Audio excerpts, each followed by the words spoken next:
do you know that 21 years ago, I don't know, it was today, but close to today, we were interviewed by Ben Wattenberg for the AEI program Think Tank, which aired on PBS.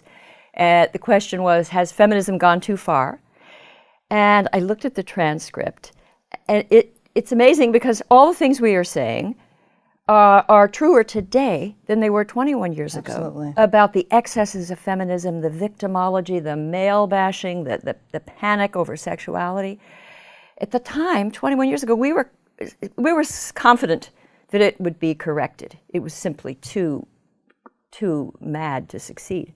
But it's still here. I know. Well, Christina, we sent up early warnings. You heroically, in the late 1980s, were in direct confrontation with women's studies professors at a time feminist philosophers. Yes, at a time when I could not get published. Okay, and finally, after my first book, Sexual Personality, was released in 1990, you wrote to me and told me of your problems. Okay, and we've discovered each other as allies, and that our status, it seems to me, as truth tellers, okay, is historically unchallenged. Okay, and I think that people are going to start to wake up and to realize if they'd listened to us to begin with, we wouldn't have these problems now. We wouldn't, and it was so obvious to me. I was criticizing the feminist theorists at the American Philosophical Association, and what they were writing at the time was just warmed over Marxism, with so much animus to American society, to men, to everything, to art, to beauty, and it seemed to me that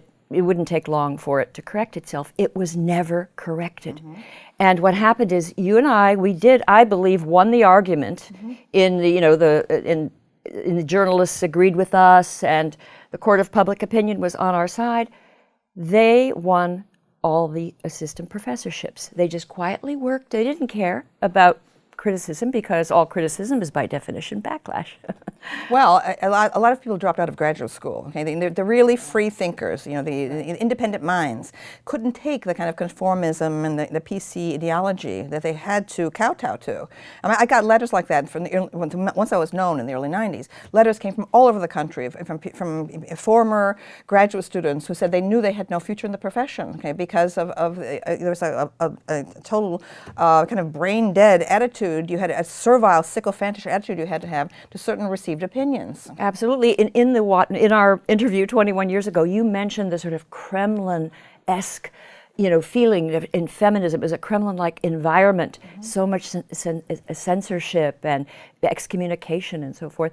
And students today don't realize that there had been this kind of purge of anyone who was a dissident. I happened to have tenure when I started criticizing it, but it would be career diminishing or career annihilating to criticize feminism, even more so today. Right. Well, when I was a graduate student at Yale, which was 1968 to 1972, I was the only person doing a dissertation on sex, okay, at the graduate school, okay, and I had trouble getting a job, because of it. I was the only openly gay person at the Yale Graduate School, okay. There were a lot of closeted people, and I didn't even have a sex life, okay. I thought it was important, okay, to put a gay identity out there, but from the very start, okay, as feminism's ideology cohered and solidified, I could not have a single conversation, okay, with feminists either inside or outside the academy. They could not stand, again, just what you say, anti-art, okay, anti-rock and roll at that time, anti-Rolling Stones, okay. They would not take seriously anything that has to do with biology and hormones or anything like that. I was completely ostracized.